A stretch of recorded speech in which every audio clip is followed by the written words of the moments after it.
Esa noche había personas sentadas en mi mesa que ya habían decidido que yo no debía ver el amanecer. Y una de ellas era mi propio hijo.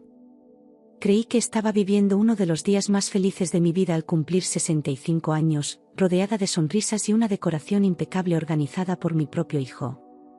Yo sonreía, sin saber que alguien ya había calculado el final de esa noche. El jardín de la casa brillaba con luces tenues, los manteles blancos reflejaban la elegancia del momento, y el aroma de las flores frescas flotaba en el aire como un suspiro de felicidad. Los invitados me abrazaban con afecto genuino, me decían palabras hermosas, y yo sentía que cada uno de ellos celebraba mi historia, mis sacrificios y mi amor incondicional por la familia. Mi nieta bailaba descalza sobre el césped, mi nuera me traía una copa con una sonrisa, y mi esposo me tomaba de la mano con ternura. En mi pecho, el orgullo y la gratitud latían como un himno silencioso, sentía que finalmente había alcanzado una paz merecida. No sospechaba, ni por un instante, que esa perfección tan cuidadosamente construida ocultaba una sombra letal. Me sentía amada, celebrada y profundamente conmovida por la atención a cada detalle, como si todo lo que había sembrado durante décadas floreciera al mismo tiempo en esa tarde dorada. Todo parecía perfecto. Demasiado perfecto.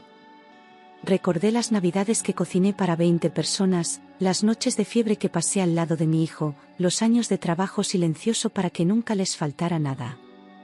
Verlo hoy, organizando esta fiesta con tanto esmero, me llenaba de emoción y confirmaba que todo había valido la pena.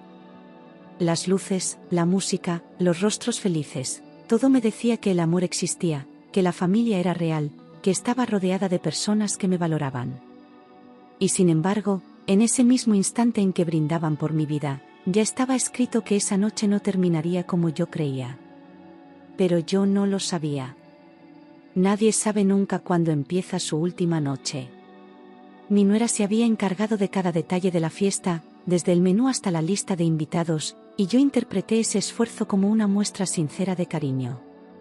La vi coordinar a los meseros con precisión, elegir mi postre favorito y controlar cada sonido del ambiente como si realmente le importara mi felicidad. Me conmovía pensar que, pese a nuestras diferencias del pasado, ella me estaba honrando con dedicación genuina.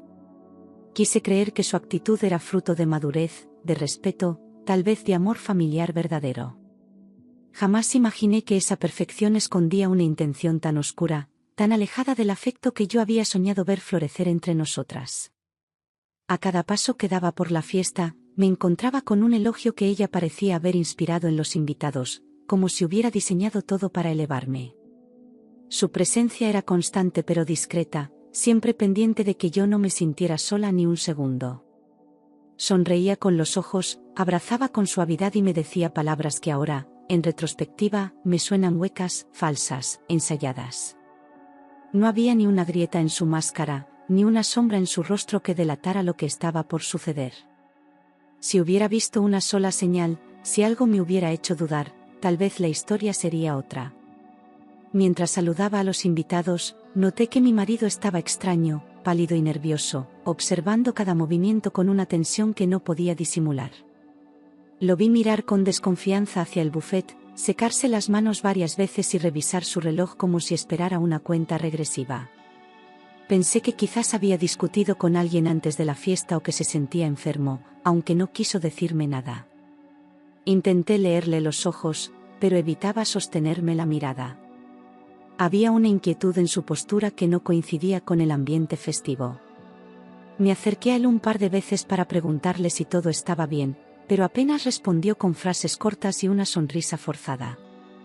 No parecía disfrutar de la celebración, y eso me dolía, porque esta fiesta era tan suya como mía.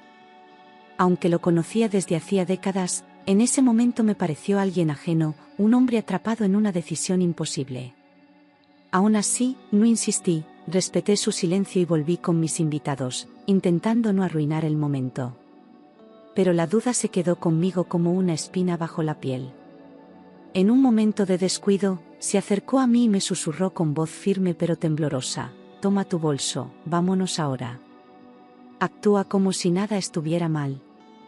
Me paralicé por un segundo, confundida por su tono, por la urgencia contenida en sus palabras. Intenté preguntarle algo, pero negó levemente con la cabeza y sus ojos me imploraron que confiara en él. Nunca lo había visto así, con ese miedo controlado y esa seriedad desesperada. Algo grave pasaba, y aunque mi instinto me gritaba preguntas, decidí obedecer. Tomé mi bolso del respaldo de la silla y respiré hondo, obligándome a mantener la calma mientras el corazón me golpeaba el pecho. Caminé con él hacia la entrada, fingiendo que íbamos a dar un paseo, saludando a 2 personas en el camino para no levantar sospechas. Nadie pareció notar nada extraño, ni siquiera mi hijo, que estaba distraído sirviendo más vino. Mi mente iba en 1000 direcciones, pero mis pasos eran firmes. En ese momento, todavía creía que solo era una exageración. Sonreí, me despedí con naturalidad y caminé hacia la salida fingiendo tranquilidad, aunque por dentro sentía una inquietud creciente. Algo no encajaba, pero aún no imaginaba la magnitud del peligro. El aire fresco de la noche me golpeó el rostro cuando cruzamos la puerta, pero no logró calmar la ansiedad que crecía en mí. Mi esposo no decía nada, solo apretaba mi mano con fuerza mientras aceleraba el paso. La música quedó atrás, lejana, como si ya no perteneciera a esa escena. Entramos al coche sin hablar, solo con el peso compartido de un miedo invisible pero real. Miré por la ventana mientras él encendía el motor, buscando alguna señal de lo que pasaba. Todo parecía tan normal afuera, tan distinto a lo que yo sentía por dentro. Entonces vi que cerraba las puertas con seguro, un gesto automático para algunos, pero que en él tenía otro significado. Fue ahí cuando supe que no estaba siendo dramático, que algo serio estaba ocurriendo. El coche comenzó a moverse en silencio, y el peso de lo que no se decía llenó el aire. Observé su rigidez al volante, la tensión en su mandíbula y la forma en que evitaba mirarme, mientras mi mente construía explicaciones inútiles, accidentes, amenazas, problemas ajenos. Nada encajaba. Hasta que habló. Su voz se quebró de una forma que me atravesó el pecho, y en ese instante comprendí que mi vida acababa de cambiar para siempre. Me miró directamente a los ojos y dijo: «Hay algo muy, muy mal. Necesito que veas esto». En sus manos temblorosas sostenía un teléfono que no reconocí al principio. Era viejo, con una pantalla agrietada, y parecía apagado, pero él lo encendió con rapidez. Lo sostuvo como si cargara una prueba sagrada, como si ese objeto pequeño fuera la clave de todo. Yo no entendía, no podía comprender qué tenía que ver un celular con el miedo que nos rodeaba. Tocó algunos botones con dificultad hasta que abrió una aplicación de mensajes antiguos. Me lo entregó sin hablar más, y en cuanto leí las primeras palabras, sentí que el aire me faltaba. Eran conversaciones entre 2 personas conocidas, demasiado conocidas. Reconocí los nombres, el tono, la frialdad con la que hablaban de mí como si fuera un estorbo. Era mi hijo. Era mi nuera. Era una trampa. Me explicó que había encontrado por casualidad mensajes guardados en un dispositivo antiguo que nuestro hijo usaba cuando era más joven. Lo había visto entre unas cajas mientras buscaba un cargador viejo y, por curiosidad, lo encendió. Nunca debí leerlos, me dijo, pero hacerlo me salvó la vida. Y aunque él sabía que debía habérmelos mostrado antes, no encontraba el momento, no quería creer lo que había leído. Su rostro se llenaba de culpa con cada palabra. Yo aún sostenía el teléfono con las manos frías, leyendo líneas que me golpeaban como cuchillos, dosis, fechas, síntomas, excusas. Ellos hablaban de mí como un plan, como una tarea que debía cumplirse con discreción. Mi hijo proponía ideas, mi nuera las afinaba. Era un crimen escrito con lógica y calma. No eran errores, ni bromas, ni suposiciones. Eran planes. Al ver la pantalla, sentí que el suelo desaparecía bajo mis pies. Eran conversaciones entre mi hijo y mi nuera planeando envenenarme durante la fiesta. Hablaban de dosis, tiempos y de cómo simular un ataque cardíaco. Habían pensado en todo, incluso en cómo actuarían después, en qué palabras usarían con los invitados. Leí la palabra herencia más de una vez, como si mi muerte fuera solo una puerta hacia su bienestar económico. Yo no era su madre, era su obstáculo. Cada palabra que leía me arrancaba algo del alma. Me vi a mí misma sirviéndoles la cena, cuidando a su hija, celebrando cumpleaños, dándoles todo sin pedir nada. Y ahora ellos, planeando mi final con frialdad quirúrgica. Era una traición tan profunda que apenas podía sostener el teléfono sin llorar. Pero aún no había visto lo peor. Faltaba la frase final. Faltaba mi nombre, escrito como una orden. Leí mi propia sentencia escrita por el hijo al que di la vida, detallando cómo mi muerte debía parecer natural para adelantar la herencia. No había dudas, no era una mala interpretación. Decía mi nombre, mi edad, mi historial médico, y cómo lo usarían para disfrazar el crimen. No había lugar para el error, lo habían ensayado, estudiado, practicado. Me quedé helada, sin palabras, con la garganta cerrada por el horror. Miré a mi marido, que no había dejado de observarme, temiendo mi reacción. Sus ojos estaban llenos de dolor, no solo por el descubrimiento, sino por verme rota. Quiso abrazarme, pero yo aún no podía moverme. Tenía que terminar de leer, necesitaba saber hasta dónde habían llegado. Cada palabra era un puñal. Y yo ya no tenía cómo defenderme.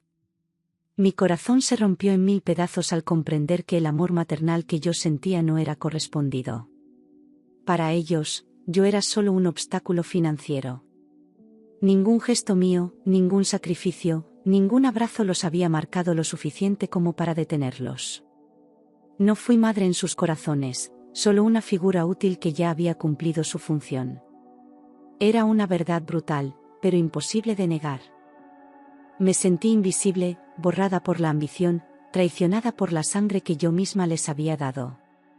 No había gritos ni lágrimas, solo un silencio sordo que me desgarraba desde dentro. Todo lo que había creído sobre mi familia se desmoronaba palabra por palabra. No quería seguir leyendo, pero tampoco podía detenerme. Tenía que saberlo todo, incluso si me destruía. Lloré en silencio dentro del coche, sin gritar, sin fuerzas, intentando entender en qué momento había fallado como madre. Mi cuerpo temblaba, pero mis lágrimas caían sin ruido, como si incluso el dolor supiera que debía esconderse. Recordé sus cumpleaños, los desvelos, las veces que lo defendí cuando nadie más lo hacía. Y ahora, él había elegido matarme. No por odio, sino por ambición, lo que lo hacía aún más cruel. No podía evitar buscar en mi memoria alguna señal, algún gesto que hubiera pasado por alto, algo que me advirtiera. Pero no había nada claro, solo un vacío enorme y un amor que se sentía traicionado sin explicación. Me culpaba aunque sabía que no debía, porque cuando una madre es herida por un hijo, la herida va directo al alma. Apreté la mano de mi esposo, buscando no hundirme por completo. Él no habló, pero su silencio me sostuvo. Esa noche no dormí, cada recuerdo de mi hijo, desde su infancia hasta ese día, se mezclaba con las palabras frías que había leído. Veía su carita de niño, su voz de adolescente, su abrazo de adulto, y luego las frases escritas con cálculo. Me sentía atrapada en una pesadilla, pero no podía despertar porque la realidad era más cruel. El reloj avanzaba, pero mi mente no podía avanzar con él. Estaba congelada en el dolor. En la oscuridad de la madrugada, me levanté y caminé por la casa como un fantasma, tocando objetos, mirando fotos, escuchando ecos del pasado. Cada rincón hablaba de amor, pero ahora ese amor se sentía contaminado. Nada tenía sentido. No sabía si podía volver a mirar a mi hijo sin ver al hombre que quiso matarme. Y sin embargo, una parte de mí todavía lo amaba. Eso era lo más devastador. Mi marido, con una lucidez admirable, me dijo que no bastaba con huir, que debíamos protegernos y buscar justicia. Sobrevivir no era suficiente, necesitábamos pruebas. No podíamos denunciar sin algo sólido, porque cualquier error podía costarnos caro. Su voz estaba firme, aunque el dolor también lo golpeaba por dentro. Era nuestro hijo, pero había cruzado una línea irreversible.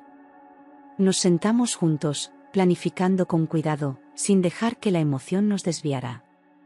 Cada decisión debía ser calculada, legal y segura. No queríamos venganza, queríamos verdad y protección.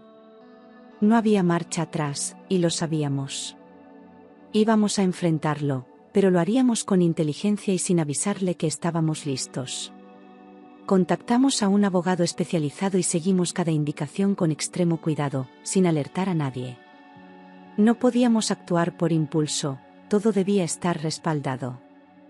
Le mostramos los mensajes, explicamos lo ocurrido y él confirmó que teníamos una base sólida. Pero nos advirtió, sin una grabación actual, sería difícil probar intento de homicidio. Necesitábamos algo más fuerte, más reciente, más irrefutable.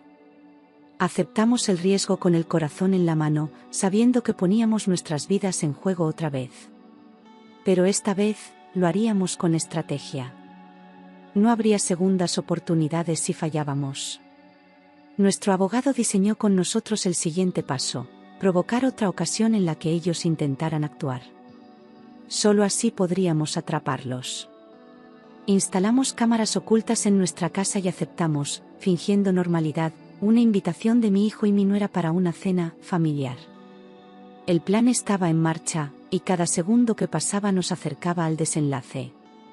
Tuvimos que ensayar gestos, frases, reacciones, como si fuéramos actores en nuestra propia tragedia.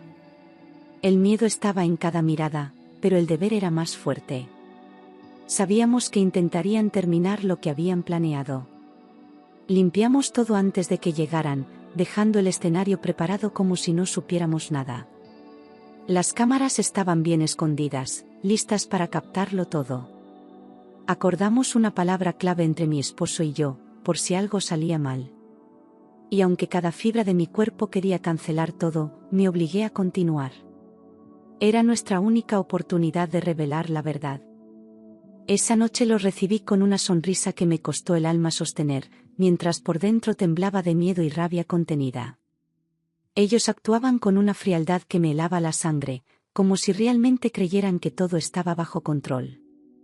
Mi hijo me abrazó y me llamó mamá, con una ternura que ya no podía creer. Su voz me hería más que cualquier golpe. No sabía cómo podía mirarme a los ojos. Mi nuera elogió la decoración, preguntó por mi salud, sirvió copas de vino como si fuéramos una familia feliz. Yo asentía, reía suavemente, les agradecía cada gesto, cada palabra. Pero por dentro, contaba los segundos. Sabía que el peligro no era una posibilidad, era una certeza. Y esta vez, estábamos listos. Durante la cena, observé cada gesto, cada mirada cómplice entre ellos, consciente de que mi vida volvía a estar en peligro. El veneno estaba destinado a mi copa, y cada movimiento de sus manos era una amenaza. Mi nuera fingía servir con cariño, mientras mi hijo distraía la conversación con anécdotas falsas. Todo era tan calculado que dolía. Lo habían hecho antes, y lo harían de nuevo sin remordimiento. Yo respondía con naturalidad, fingiendo disfrutar el momento, aunque cada trago de agua me costaba.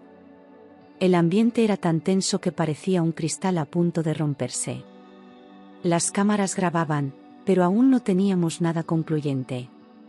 Necesitábamos la acción. Necesitábamos la prueba. Y ella no tardaría en llegar. En el momento exacto que mi nuera se levantó, siguiendo el plan acordado, mi marido intercambió discretamente los vasos, tal como habíamos ensayado. Nadie notó el cambio. Ella volvió con una sonrisa falsa y empujó levemente la copa hacia mí, como quien ofrece afecto, no muerte. Agradecí con una mirada suave, mientras por dentro me preparaba para lo que vendría. El plan estaba en marcha. Nos miramos con mi esposo en silencio, sabiendo que el siguiente movimiento era clave. Yo fingí tomar un sorbo, mientras él vigilaba cada reacción. La tensión era insoportable, pero no podíamos fallar. Lo que estaba en esa copa no me mataría a mí esta vez. Era su propia trampa volviéndose contra ellos. Las cámaras registraron con claridad el momento exacto en que mi marido intercambió los vasos y ella, convencida de que el plan seguía su curso, empujó la copa hacia mí sin sospechar nada. Todo quedó grabado, el gesto, la intención y la frialdad con la que creía estar cerrando el acto final. Minutos después, al notar que yo seguía consciente, el pánico apareció en sus rostros. Mi hijo evitaba mirarme a los ojos y hablaba demasiado rápido, como si intentara tapar el silencio, mientras mi nuera se levantaba sin motivo, buscaba el celular y fingía ordenar platos con manos temblorosas. La seguridad que los había sostenido comenzó a resquebrajarse. Algo había fallado, y ambos lo sabían. La máscara perfecta empezaba a caer. Yo mantuve mi calma, esperando el punto exacto donde ellos se traicionarían con sus propios gestos. Mi esposo activó discretamente la señal acordada, y supe que era hora de terminar el acto. Ya no era necesario fingir. La verdad estaba grabada. Y la justicia, a punto de llegar. Fue entonces cuando mi marido activó el siguiente paso del plan y llamó a la policía, entregando las grabaciones como prueba irrefutable del intento de asesinato. No hubo gritos ni dramatismo, solo una acción directa, silenciosa, precisa. Todo lo que necesitábamos estaba registrado, los gestos, las palabras, el momento exacto del intercambio. El oficial al teléfono escuchó en completo silencio y pidió que no dejáramos salir a nadie. Las piezas comenzaban a encajar en el sitio correcto. Mientras esperábamos, fingimos seguir la cena como si nada hubiera pasado, ocultando los nervios detrás de sonrisas entrenadas. Mis manos sudaban, mi estómago se revolvía, pero no podía dar señales de alarma. Cada minuto se estiraba como una eternidad. Afuera, las sirenas se acercaban con paso firme, marcando el inicio del fin. Por primera vez, me sentí protegida por algo más que mi silencio. Cuando los agentes llegaron y revisaron el material, la fachada de familia perfecta se desmoronó por completo. Mi hijo intentó justificar lo imposible, su voz se quebró, y su rostro cambió de color al ver los vídeos. Mi nuera negó con fuerza, gritó, acusó, pero las imágenes no mentían. Allí estaba todo, el veneno, el gesto, la intención. No había forma de escapar de la verdad. Los oficiales hablaron con firmeza, sin permitir interrupciones ni engaños. Les colocaron las esposas con un cuidado frío, como quien encierra algo que ya no merece libertad. Vi la mirada de mi hijo cruzarse con la mía por última vez, y no supe si era rabia, culpa o miedo. Solo sé que, en ese instante, se rompió algo que ya no podía repararse. La máscara cayó, y lo que quedó atrás no era mi hijo. Mi hijo fue detenido frente a mí, y aunque mi corazón sangraba, no sentí culpa, solo una tristeza profunda y una extraña sensación de alivio por seguir viva. No derramé una lágrima al verlo esposado, porque ya había llorado todo antes. En su lugar, sentí una dignidad nueva, una fuerza desconocida. No por venganza, sino por justicia, por valor propio. Había elegido vivir, y él, destruir. Mi nuera no paraba de gritar que todo era un malentendido, que nos habíamos equivocado, que nada de eso era real. Pero su rostro no mostraba inocencia, sino furia porque su plan había fallado. Mi esposo me abrazó fuerte, como si quisiera sostenerme entera, como si temiera que me quebrara. Pero yo estaba firme. Rota, sí. Pero de pie. Durante la investigación salieron a la luz otros fraudes y maniobras ilegales que confirmaron que el plan no había sido impulsivo, sino cuidadosamente calculado desde hacía tiempo. Habían manipulado documentos, transferido fondos a escondidas, ocultado movimientos. No era solo ambición, era codicia organizada. Cada paso había sido pensado, cada palabra medida. No fue un error emocional, fue un crimen premeditado. Descubrimos que incluso habían intentado convencer a otros de nuestra debilidad mental para quedarse con todo legalmente. Tenían un guión completo, y la fiesta era solo el acto final. Las máscaras que llevaban eran tan perfectas que nadie había sospechado nada. El dolor era inmenso, pero la claridad era mayor. Ya no había dudas. El juicio fue largo y doloroso, pero cada audiencia reafirmaba que la verdad estaba de nuestro lado. Las pruebas hablaban por sí solas, los vídeos eran irrefutables, los mensajes una condena escrita. Mi esposo y yo fuimos llamados a declarar, y revivir todo fue como abrir una herida que aún sangraba. pero lo hicimos con firmeza. No por odio, sino por respeto a la vida que casi nos arrebatan. La defensa intentó cambiar versiones, suavizar acciones, desviar la atención, pero nada funcionó. Cada día en la corte era una mezcla de angustia y liberación. El peso de los hechos era demasiado claro. Y aunque ver a nuestro hijo en esa situación era insoportable, sabíamos que no había otro camino. Él lo eligió. Escuchar la condena fue devastador, pero necesaria, no por venganza, sino por justicia y protección. Nadie tiene derecho a decidir sobre la vida de otro, ni siquiera un hijo. El juez fue contundente, sin adornos, sin espacio para ambigüedades. La sentencia cayó como un martillo, firme, justa, inapelable. El silencio en la sala fue absoluto. Yo cerré los ojos al escuchar los años que pasarían lejos de nosotros. No celebré, no odié, solo sentí una paz triste. Había una parte de mí que moría también ese día. Pero otra, más profunda, nacía desde el dolor, la parte que decidió que seguiría viviendo. Y eso también era una victoria. Acepté que había perdido a mi hijo mucho antes de ese día, aunque no lo supiera. Había dejado de ser mío en el momento en que puso su ambición por encima de mi vida. No fue la cárcel lo que lo alejó de mí, fue su elección. Y entender eso me ayudó a soltar. No era mi culpa. El duelo fue inevitable y profundamente doloroso. Lloré por el niño que fue, por el hombre que no llegó a ser, por la madre que aún deseaba abrazarlo. Pero también lloré por mí, por todo lo que entregué sin recibir cuidado a cambio. No fue fácil, pero fue necesario. Porque no se puede sanar lo que uno no se atreve a mirar de frente. Con ayuda psicológica, aprendí a separar la culpa que no me pertenecía del amor que aún dolía. Me permití sentir rabia, tristeza, decepción, sin juzgarme. No era mala madre por defenderme. No era débil por llorar. Era humana, herida, pero viva. Y eso era más que suficiente. Cada sesión me devolvía un poco de mi voz, de mi centro, de mi dignidad. Aprendí a nombrar el abuso, a identificar el silencio como señal, a respetar mis límites.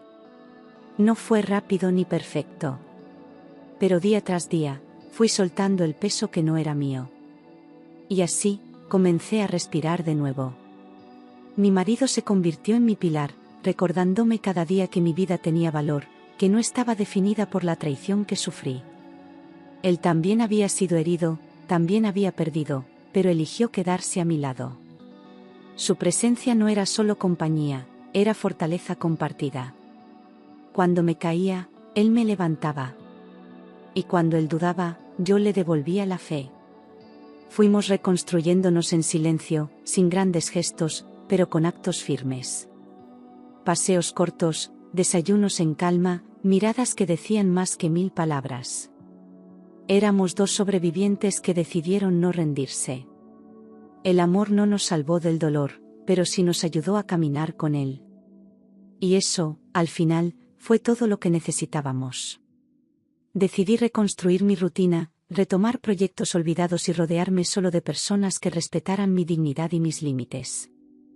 No todos entendieron, algunos se alejaron, otros juzgaron. Pero no importó. Ya no vivía para complacer, sino para respirar sin miedo. Volví a escribir, a cuidar mi jardín, a mirar el cielo con gratitud. Cada pequeño logro era una victoria: preparar mi desayuno, caminar sola por la plaza, reír sin culpa. La vida no volvió a ser igual, pero tampoco quería que lo fuera. Era nueva, con cicatrices, pero libre. Y por primera vez en mucho tiempo, el futuro no me asustaba. Me pertenecía. Aprendí que el abuso no siempre viene de desconocidos, y que protegerse también es un acto de amor propio, incluso cuando duele. La sangre no garantiza respeto ni afecto, y callar por no causar problemas solo perpetúa el daño. Empecé a hablar sin miedo, a nombrar las cosas como eran, sin suavizarlas para comodidad ajena. Ya no era una madre ciega de amor, sino una mujer que había sobrevivido al engaño más brutal. Y eso merecía ser contado. Al principio, muchos se escandalizaron al saber la verdad, como si fuera más fácil creer en una locura que aceptar la maldad dentro de la familia. Pero no me detuve. Por cada persona que dudaba, había otra que encontraba en mi historia un reflejo o una advertencia. Descubrí que el silencio es el mejor aliado de los cobardes. Y yo ya no iba a callar. Transformé mi historia en una advertencia silenciosa: nunca es tarde para abrir los ojos, escuchar las señales y actuar a tiempo. No hacía falta gritar, solo vivir con coherencia y firmeza. Mi experiencia empezó a resonar en otros, sin necesidad de buscar protagonismo. Era suficiente con existir, con caminar erguida, con haber elegido sobrevivir. El ejemplo más fuerte no siempre hace ruido. Cada vez que una mujer me contaba su propia herida, comprendía el valor de haber hablado. Mi dolor, convertido en voz, ya no era solo mío. Era parte de una memoria colectiva que necesitaba ser escuchada. Y aunque a veces revivía el sufrimiento, también sentía orgullo. Porque haber salvado mi vida significaba también abrirle la puerta a otras. Hoy camino con cicatrices invisibles, pero con la frente en alto, consciente de que sobreviví a lo impensable y salí más fuerte. Ya no busco aprobación, ni perdón, ni respuestas donde no las hay. Acepté que no tendré todas las explicaciones, pero sí tengo el poder de decidir cómo vivir desde ahora. Me reconstruí desde el suelo, pieza por pieza, con paciencia y dolor. Y esa versión de mí merece respeto. Miro al espejo y reconozco a una mujer distinta, más sabia, más serena, menos ingenua, pero infinitamente más libre. Ya no vivo para sostener lo que los demás esperan de mí. Vivo para honrar mi dignidad, mi coraje, mi verdad. Porque solo quien ha tocado el abismo sabe el valor de un nuevo amanecer. Y yo lo valoro cada día. A los 65 años comprendí que la vida no se termina cuando te traicionan, sino cuando te rindes, y yo elegí vivir con dignidad, verdad y valentía. No se trata de olvidar, sino de aprender a mirar el pasado sin quedarse atrapada en él. Lo que no me destruyó, me enseñó a protegerme. Lo que me hirió, me mostró quién soy. No soy la misma, pero soy más yo que nunca.